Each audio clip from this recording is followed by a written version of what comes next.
Hey friends, Kitty, and welcome back to my channel. So today's video is going to be, I forget the actual like technical name for this, but this is the top 5, bottom 5 brands, like brands that excite me and then brands that don't excite me at all. So I'm really excited about this video, so let's get right into it. So I guess I'll start off like positive and talk about the top 5. So this is in no specific order of like this brand the most, this brand like second most, like it's kind of just in general my top 5. So the first one would be ColourPop. I know a lot of people aren't excited about ColourPop because they are releasing all the time, and that is kind of like annoying how they release products like every 5 seconds. Like it's this and then this and then this and this. It's kind of hard to keep up, but it also keeps me intrigued because I feel like I'm always seeing products from them and I feel like they're just always on my eye, which sounds like a weird expression. I'm just like really intrigued with always what they're releasing, and they're just always in the corner of my eye. I guess that's a better way of saying it. And I love their products. Everything I've used I pretty much love. So like I'm just always intrigued with what they're doing and what they're sharing, what they're releasing. They excite me because I love just seeing their stuff, and I don't always like pay attention to it, but I feel like I'm always like, I just like how they release a lot because I love their products.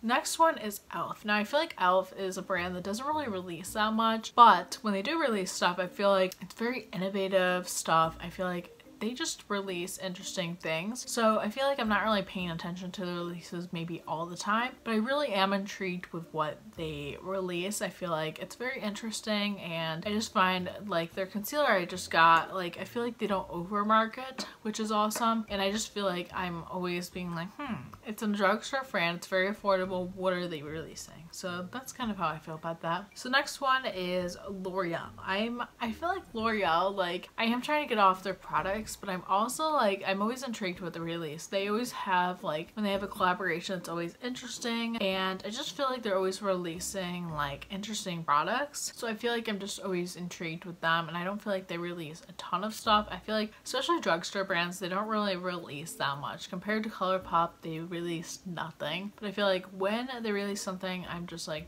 I need to like check into this, you know what I mean? So that's how I feel about L'Oreal and e.l.f. I guess. Next is Wet n Wild. Now I feel like Wet n Wild, like they're releasing a good amount, but it's not like overwhelming amount of stuff, I feel like. And yeah, so I love when they release stuff because I feel like it's drugstore, so it's interesting, and I always feel like their releases are going it great with the trends and they're just really up with it. So I'm always intrigued to see what they release, especially since they're very affordable. I'm more interested in drugstore brands, what they release, than high-end brands, honestly. The next one is of course Milk Makeup. I feel like they have a lot of gimmicky makeup, but I'm kind of into that. Like I kind of like the ritzy, whatever you would call it, weird type makeup. I kind of like that, and I just think they're an interesting brand. I really am interested in a lot of products they do have, and I find them just so intriguing. Like I'm just like, whoa, Milk, what you doing? Like, and their products are just so innovative as well, so it's very intriguing, and they excite me, and I like to see what they're releasing even though I'm not thinking about them all the time. Honestly,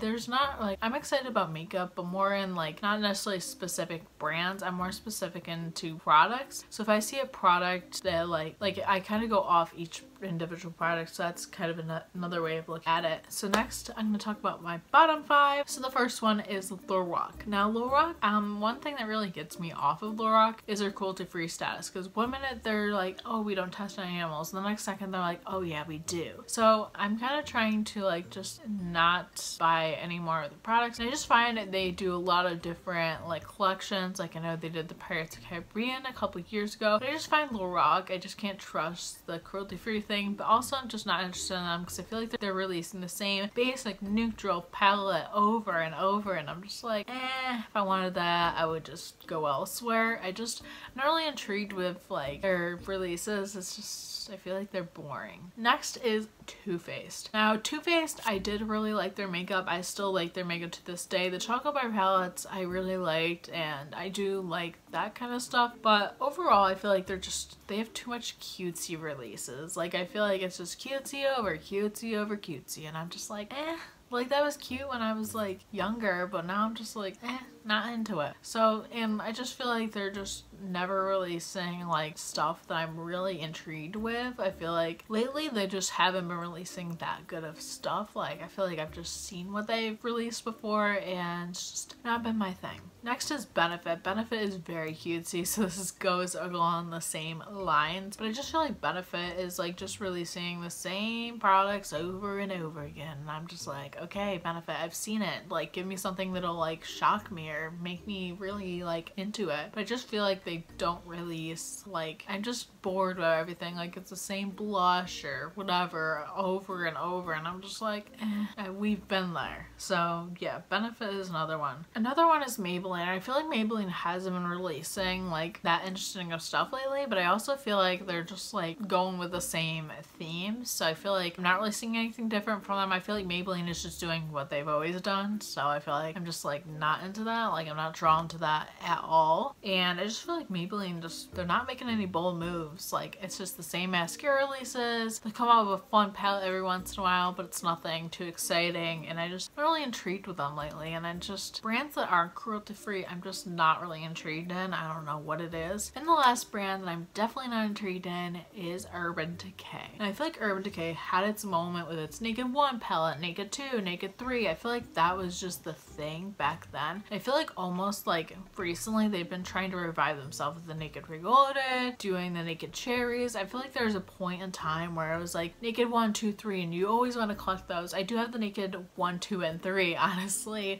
but I'm just not into Urban Decay anymore. I'm not into their eyeshadows. I feel like back in what, 2010, I feel like Urban Decay was the main like brand that had eyeshadow palettes. Like I feel like they were the brand. If you were gonna get an eyeshadow palette, you would get one from Urban Decay. But now there's just so many brands that have eyeshadows. There's BH Cosmetics, there's Tarte, there's Too Faced, there's Morphe, there's just so many brands, Anastasia. There's just so many brands out that have eyeshadow palettes now. Like it's not really a thing where it's not like something that's uncommon. So I feel like back then everyone went to Urban Decay, but now people are just going everywhere for their eyeshadows and just their palettes. The Naked Reloaded, I was just like, no, that's like looks exactly like sultry. I'm not really gonna buy that. And just their palettes recently, I just was just like, I've seen better, I've seen this before, so I'm just not into Urban Decay anymore like I used to be when they were like the hot shit back then. So yeah, I hope you enjoyed this video of my like brands that intrigue me and brands that just, I guess we could say, bore me. So I hope you enjoyed this video. If you did, please give it a thumbs up and comment down below brands that excite you and brands that don't excite you. I'd love to hear your opinions as well. And be sure to let me know any videos you'd like to see next. Please subscribe if you haven't already and turn on the post notifications so you can be notified about my videos. And yeah, thank you so much for watching, and I will see you hopefully in my next video. Bye!